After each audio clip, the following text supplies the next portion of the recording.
Sony A72 full frame jadul budget yang satu ini masih famous dan banyak yang nyari. Apakah emang worth it itu? Atau emang karena harganya cocok di dompet kalian? Atau emang karena overrated?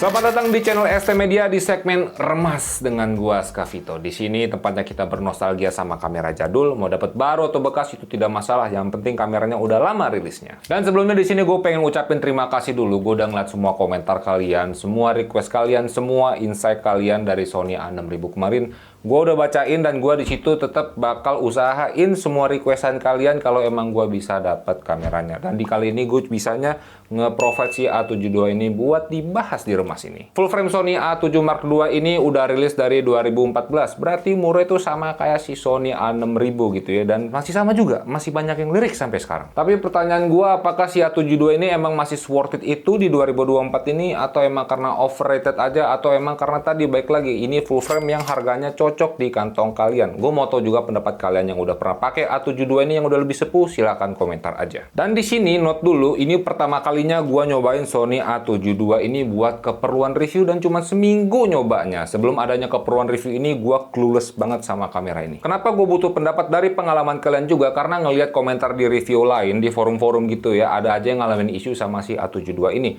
Kayak overheat, fleksibel layarnya putus, button-buttonnya suka ngaco, dan juga autofokusnya kurang. Baik lagi, boleh taruh insight keluh kesah kalian sama si Sony A72 ini. Apakah mengalami isu yang sama seperti itu? Dan gue juga nggak bakal nyelak. Pemakaian seminggu itu nggak bakal maksimal untuk ngoperasinya. Nggak sama kayak kalian yang bener-bener punya kameranya. Dan nggak mungkin juga gue pakai kamera ini sampai batas terakhirnya, sampai nih kamera rusak. Karena ini adalah kamera pinjaman. Mohon dimengerti. Shout out dulu buat Elora Kamera karena kita dapat pinjaman lagi kamera ini dari mereka. Terima kasih banyak dan kalian bisa dapat bekasnya si Sony A72 ini di 9.400.000 body only. Kalau sama lensa natifnya 2870 dengan bukan f/5.6 ini di harga 2,4 jutaan. Nih sembari gue kasih lihat b-rollnya aja, body kameranya masih kayak baru, teks-teksnya aja belum ada yang wear off, jadi kondisinya masih cakep banget. Begitu juga sama lensanya masih kayak lensa baru. Pertama sampai di kita ini kayak pakai produk baru jadinya. Dan mereka nggak jual kamera doang, alat produksi lain juga ada di sana. Kalau misalkan udah tertarik buat beli di Elora, linknya gue taruh deskripsi. Oke, balik lagi ke produknya. Di sini seperti biasa, biar nggak belibet, gue bakal sharing gimana experience gue dalam mengoperasikan kameranya, gimana experience buat foto dan videonya, apakah gue mengalami isu-isu tadi, dan ikuzo kita bahas. Dan gimana experience gue dalam mengoperasikan kamera A72 ini.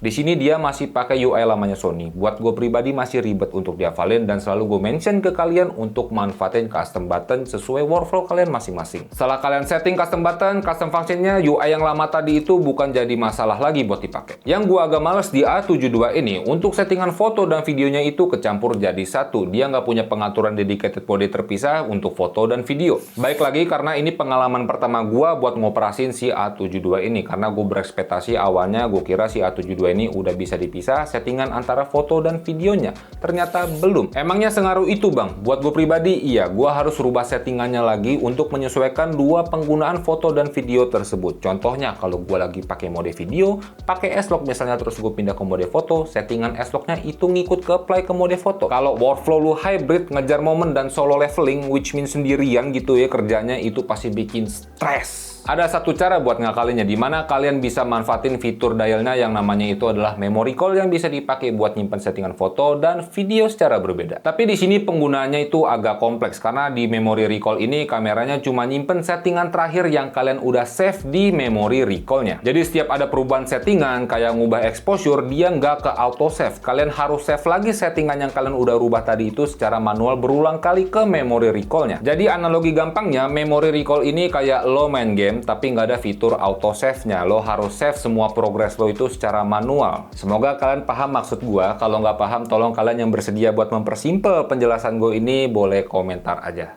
Thank you so much. Soal build quality ketika dipakai gitu ya, ini berasa profesional sama kayak dulu gua pakai Sony A74. Gripnya enak digenggam, ada EVF, udah pasti berguna buat kalian. Cuma layarnya hanya bisa di tilt ke atas dan ke bawah aja. Baik lagi, ini preferensi. Gue lebih suka layar variangle. Cuman kalau di luar soal selera, dengan layar begini nggak ada masalah buat foto. Tapi buat video, kalau misalkan kalian solo shooter atau vlogger, ini bakal jadi hambatan besar karena kalian nggak bisa monitoring framing yang kalian ambil sendirian. Kayak gini doang jadinya dia tuh. Perihal fleksibel layarnya yang cepet rusak, sekarang gue bisa paham user lain kenapa sering penggunaan fleksibel layar di A72 ini cepet rusak gitu ya. Karena di sini ringkih banget dan ini bisa jadi note juga buat kalian kalau mau beli kamera ini. Sekarang gimana soal performa IBIS-nya? IBIS-nya atau di Sony itu namanya steady shot, itu udah 5 axis dan menurut gue nice to have aja. Nggak sebagus kalau kalian udah pernah nyobain Lumix, itu jauh banget gitu ya. Setidaknya IBIS di A72 ini bisa berguna banget untuk foto dan juga video. Performa atau fokusnya di pengalaman gue di sini coba pakai lensa natifnya ini dan juga lensa third party-nya Viltrox. Performa itu kalau bisa gue bilang sama kayak Sony A6000. Dibilang jelek enggak, dibilang bagus juga enggak. Ya biasa aja karena gue ekspektasi banyak banget sama si Sony A72 ini. Baik lagi gue pertama kali pegang kameranya gitu ya. Yang penting di sini menurut gue autofokusnya bisa menjalankan tugasnya aja. Salah satu contoh kurangnya juga sama kayak Sony A6000 yang kemarin gue review. Kalau misalkan subjek kalian lagi nggak madep lensa, track fokusnya itu hilang. Kalau misalkan subjek kalian udah madep lensa lagi, tracknya nempel lagi. Gak usah jauh-jauh lah. Kalau misalkan lo compare nih kamera sama Sony A6400 saja, better A6400. A6400 itu di zamannya perfection, sampai sekarang aja juga masih mantap. Oke, sekarang kita bahas pengalaman foto gua menggunakan Sony A72 ini untuk fotografi. Sony A72 ini masih enak banget untuk digunakan dalam fotografi. Di A72 ini punya sensor di 24 megapiksel dengan prosesor lamanya Sony Beyond X. Dimana hasil gambar dari Sony A72 ini masih cakep banget, no complaint buat dipakai di 2024. Dan gue yakin buat kalian yang workflow-nya udah profesional, masih ada aja yang pakai kamera ini buat nyari cuan di job foto. Tapi seperti biasa, karena gue kurang suka sama warna standarnya Sony, gue ambil foto ini pakai format RAW. File RAW-nya juga enak buat diedit, dan by the way, promosi sedikit foto RAW di sini gue pakein preset kreatornya ST Media. Kalian bisa lihat aja kualitas hasil foto yang dihasilkan sama A72 ini dengan kombinasi preset kita. Dan kalau kalian udah tertarik sama preset kita, silakan main ke deskripsi. By the way, bagus nggak fotonya ini balik lagi sama yang megang. Kalau kurang jangan nyalahin kameranya, salahin aja gue. Cuma berfotonya di sini hanya 5 frame per second.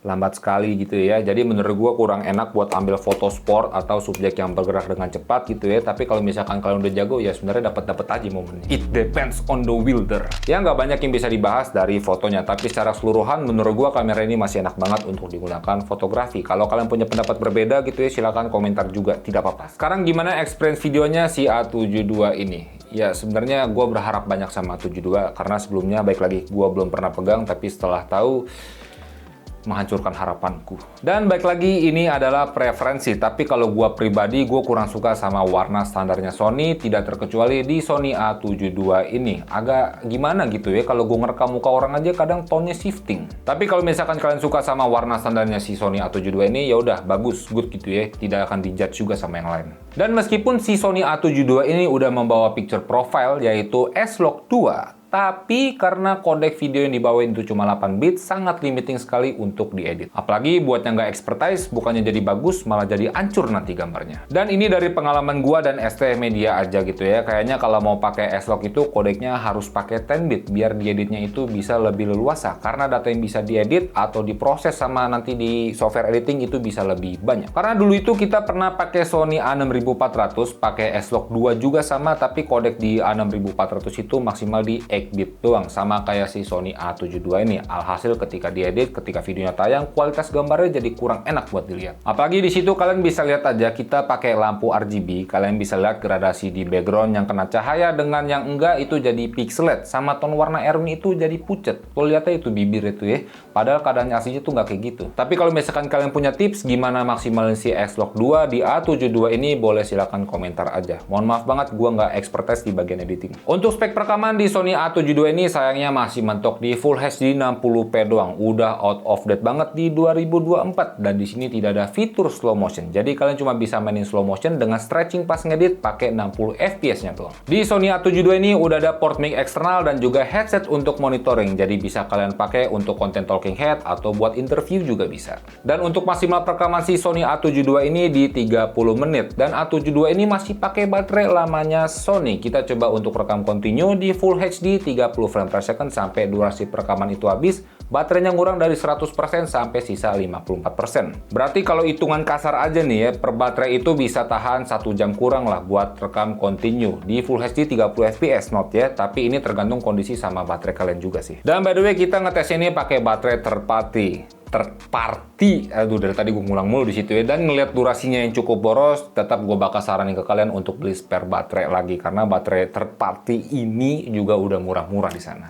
Di sana di mana? Nah, untuk performa low light-nya di tahun 2024 ini dengan berbagai pilihan kamera Sony yang low light-nya itu udah mantap, si A72 ini kurang bagus. Kalian nggak bisa bermain dengan ISO yang terlalu tinggi. Kalau nggak, ya kalian sudah tahu hasilnya seperti apa, noise-nya kacau. Salah satu solusinya kalian bisa pakai lensa dengan bukaan yang besar. Sebenarnya nggak menyelesaikan masalah juga, tapi ini bisa membantu sedikit gitu ya. Dan ya, opsi lensa Sony ini udah banyak banget yang buat full frame. Nah, sekarang gimana soal overheat-nya? Gue yakin this is what you guys waiting for, ya kan? Nah, pertama kita ngetes di ruangan yang cukup adem. Di sini di ruangan ber-AC. Karena tadi maksimal perekamannya di 30 menit, kita coba 2 kali rekam kontinu sampai satu baterai habis menggunakan Full HD 30 fps. Dan di menit 50 kameranya ini mulai anget, tapi nggak ada indikator overheat. Itu nggak muncul sampai satu baterai tersebut habis. Gue coba ganti baterai lagi di kondisi 100% sampai baterai tersebut habis. Kita rekam kontinu di kondisi spek dan perekaman yang sama gitu ya. Overheatnya juga nggak muncul dan kondisi kameranya masih anget, wajar. Nah, kalau buat outdoor, pas gua coba ambil gambar di luar yang cukup panas, Yunola Jakarta, dipakai foto dan video itu kita tidak menemukan isu overheat. Kameranya anget panas,